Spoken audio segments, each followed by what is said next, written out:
Hi friends, ಎಲ್ಲರೂ ಹೇಗಿದ್ದೀರಾ? ಎಲ್ಲರೂ ಚೆನ್ನಾಗಿದ್ದೀರಾ ಅನ್ಕೋತೀನಿ. ಇವತ್ತು ಸಂಜೆ 6 ಗಂಟೆ. ಏನು ಮಾಡ್ತಾಯಿದ್ರೆ ಟೆರೆಸ್ಸಲ್ಲಿ ಅನ್ಕೋತಾ ಇದ್ದೀರಾ? ಇವತ್ತು ಟ್ರೈ ಮಾಡ್ತಾಯಿದ್ದೋ. ಟ್ರೈ ಅಂದರೆ ಕೆಲವ್ರಿಗೆ ಗೊತ್ತಿಲ್ಲ.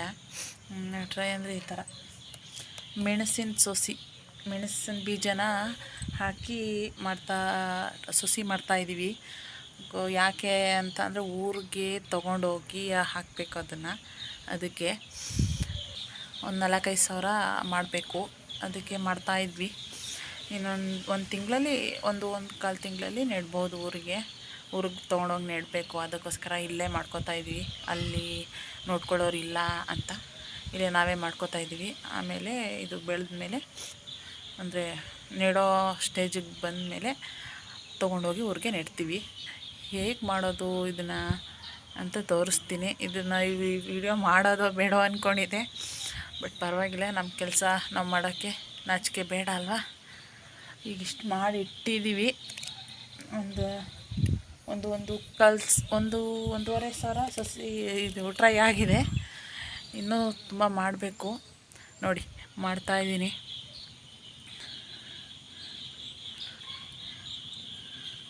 ಕಾಣಿಸ್ತಾ ಇದೆಯಾ? ಒಂದೊಂದೇ ಬೀಜನ ಹಾಕ್ತಾ ಬರಬೇಕು. ಈ ಒಂದು ಟ್ರೈಯಲ್ಲಿ 98 ಗುಣಿಗಳಿರುತ್ತೆ. ಒಂದೊಂದಕ್ಕೂ ಒಂದೊಂದೇ ಬೀಜನ ಹಾಕ್ಕೋತಾ ಬರಬೇಕು. ಹಾಕಾದ್ಮೇಲೆ ಕೋಕೋಪಿಟ್ ಬರುತ್ತಲ್ಲ, ಗೊತ್ತಿರ್ಬೋದು ಕೆಲವರಿಗೆ. ಕೋಕೋಪಿಟ್ ಮೊಟ್ಟೆ ತಂದಿದ್ವಿ. ಕೋಕೋಪಿಟ್ ಹಾಕಬೇಕು. ಅದ್ರ ಮೇಲೆ ಹಾಕಿ ಸಸಿ ಮಾಡಬೇಕು. ವಿಡಿಯೋ ಮಾಡೋದೋ ಬೇಡವೋ ಅಂದ್ಕೊಂಡು ಇಷ್ಟು ಮಾಡಾದಮೇಲೆ ಮಾಡ್ತಾಯಿದ್ದೀನಿ. ನೋಡೋಣ ಬನ್ನಿ, ನಿಮಗೂ ತೋರಿಸ್ತೀನಿ. ಕೆಲವ್ರಿಗೆ ಹೆಲ್ಪ್ ಆಗಬಹುದು ಅಂತ. ನಮಗೆ ನೋಡ್ಕೊಳ್ಳೋ ಅಂಥವ್ರು ಇರ್ತಾರಲ್ವ, ಹಂಗಾಗಿ ಅವ್ರಿಗೆಲ್ಲ ಹೆಲ್ಪ್ ಆಗಲಿ ಅಂತ ಬನ್ನಿ ತೋರಿಸ್ತೀನಿ ನಿಮಗೂ. ಒಂದು ಪುಟ್ಟ ವ್ಲಾಗು. ಈ ರೀತಿ ಟ್ರೈ ಬರುತ್ತಲ್ಲ, ಈ ಥರ ಟ್ರೈ ಇರುತ್ತೆ. ಇದರಲ್ಲಿ 98 ಗುಣಿಗಳಿರುತ್ತೆ. ಅದಕ್ಕೆ ನಾವೀಗ ಕೋಕೋಪಿಟ್ ಹಾಕಬೇಕು. ಎಷ್ಟು ಹಾಕ್ಬೇಕು ಅಂದರೆ ಅರ್ಧ ಭಾಗದಷ್ಟು, ಅಂದರೆ ಒಂದು ಗುಣಿಲಿ ಅರ್ಧ ಭಾಗದಷ್ಟು ಕೋಕೋಪಿಟ್ ಹಾಕಬೇಕು. ಏಕೆಂದರೆ ಬೀಜ ಹಾಕುವಾಗ ಕೆಳಗಡೆ ಹೋದ್ರೂ ಅದು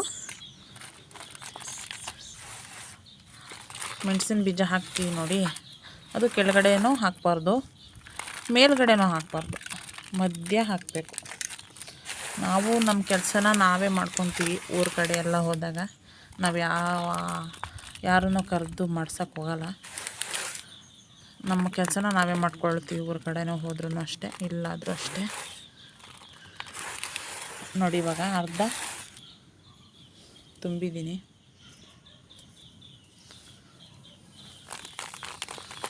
ಅರ್ಧ ತುಂಬಿದ್ಮೇಲೆ ಈ ರೀತಿ ಪ್ರೆಸ್ ಮಾಡಬೇಕು.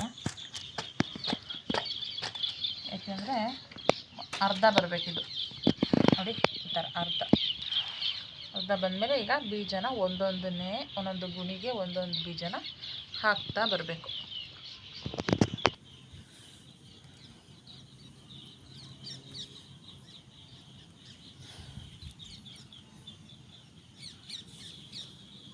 ಒಂದೊಂದೇ ಬೀಜನ ಹಾಕ್ತಾ ಬರಬೇಕು. ಇದು ಫುಲ್ ಆದಮೇಲೆ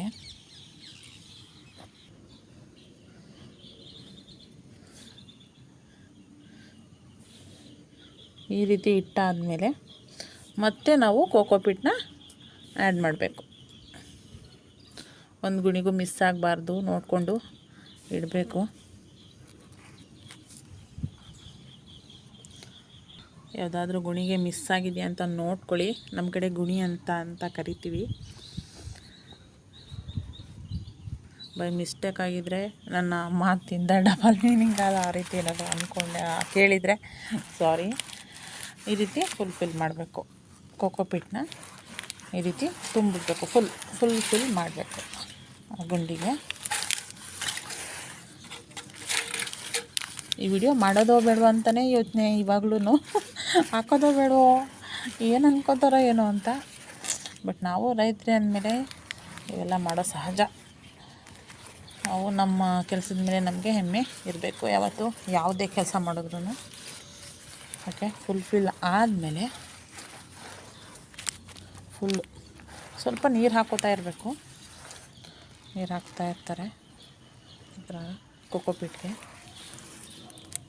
ಮತ್ತು ಈ ಇನ್ನೊಂದು ಟ್ರೇ ತೊಗೊಂಡು ಇದ್ರ ಮೇಲೆ ಇಟ್ಟು ಮತ್ತೆ ಈ ರೀತಿ ಪ್ರೆಸ್ ಮಾಡಬೇಕು.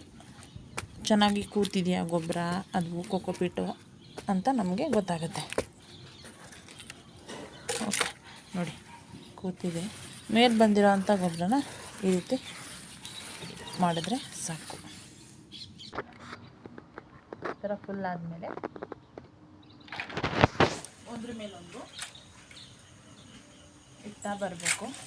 4 ಡೇಸ್ ಆದಮೇಲೆ ಈ ಥರ 4 ಡೇಸ್ ಆದಮೇಲೆ ಕೆಳಗಡೆ ಒಂದೊಂದಾಗಿ ಈ ರೀತಿ ಒಂದೊಂದಾಗಿ ಕೆಳಗಡೆ ಒಂದೊಂದಾಗಿ ಇಟ್ಕೋಬೇಕು. 4 ಡೇಸ್ ಆದಮೇಲೆ ಅದು ಮೊಳಕೆ ಬರುತ್ತೆ. ಇಟ್ಬಿಟ್ಟು ದಿನಕ್ಕೊಂದು ಸಲ ನೀರು ಹಾಕೋತಾ ಬರಬೇಕು. 14 ಡೇಸ್ ಆದಮೇಲೆ ಅದನ್ನು ಹೊಲ ಅಂದರೆ ಊರಿಗೆ ಹೊಲಕ್ಕೆ ಹೋಗಿ ನೆಡಬೇಕು. 14 ಡೇಸ್ ಅಥವಾ 45 ಡೇಸ್. ಓಕೆನಾ ಫ್ರೆಂಡ್ಸ್? ನನ್ನ ಈ ವ್ಲಾಗ್ ಇಷ್ಟ ಆಗಿದರೆ ಲೈಕ್ ಮಾಡಿ, ವಿಡಿಯೋ ನೋಡ್ತಾ ಇರೋರು ಸಬ್ಸ್ಕ್ರೈಬ್ ಮಾಡಿಲ್ಲ ಅಂದರೆ ಸಬ್ಸ್ಕ್ರೈಬ್ ಮಾಡಿ. ನನ್ನ ಮಾತುಗಳಿಂದ ನಿಮಗೆ ಬೇಜಾರಾಗಿದ್ದರೆ, ಹರ್ಟ್ ಆಗಿದ್ದರೆ ಐ ಆಮ್ ಸಾರಿ. ನಾನು ಪ್ರತಿ ವ್ಲಾಗಲ್ಲೂ ಕೇಳ್ತಾ ಇರ್ತೀನಿ. ಯಾಕೆಂದರೆ ಮಾತು ಅರ್ಧ ಏನು ಮಾತಾಡ್ತೀವಿ, ಮಾತು ಅಥವಾ ತಪ್ಪಾದರೂ ಮಾತಾಡ್ಬಿಟ್ಟಿರ್ತೀವಿ. ಅದಕ್ಕೋಸ್ಕರ ಸಾರಿ ಅಂತ ಕೇಳೋದ್ರಲ್ಲಿ ಏನೂ ತಪ್ಪಿಲ್ಲ ಅಲ್ವಾ ಅಂತ ನನ್ನ ಅನಿಸಿಕೆ. ಓಕೆ ಫ್ರೆಂಡ್ಸ್, ಎಲ್ಲ ಸಬ್ಸ್ಕ್ರೈಬ್ ಮಾಡಿ, ಶೇರ್ ಮಾಡಿ, ಕಮೆಂಟ್ ಮಾಡಿ ಇದ್ರ ಬಗ್ಗೆ ಏನು ಅನ್ನಿಸ್ತು ಅಂತ. ಬಾಯ್. ಇವತ್ತಿನ ಬ್ಲಾಗ್ನ ಇಲ್ಲಿಗೆ ಎಂಡ್ ಮಾಡ್ತಾಯಿದ್ದೀನಿ. Bye friends.